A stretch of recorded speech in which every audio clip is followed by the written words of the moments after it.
How do I use my GoodNotes digital stickers? Hi, I'm Brittany Berry. Thanks for tuning in. If you want to find out how to import your digital stickers, go check out the video in the link above. And let's get into how to use our digital stickers. Now that you've got your digital sticker book imported into GoodNotes, the first thing you're going to want to do is click this picture icon. Now you may not see it at first if this pencil button in the upper right-hand corner is toggled this way.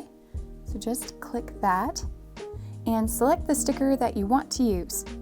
Press your finger down on it and then click share, then copy and go over to your digital notebook or planner that you're using. Hold your finger down again, click paste, and there it is. You can make it bigger, smaller, rotate it, all sorts of stuff. And one of the things that I really like about GoodNotes is that if you hold your finger down on it and drag it over, it duplicates it for you. Ta-da!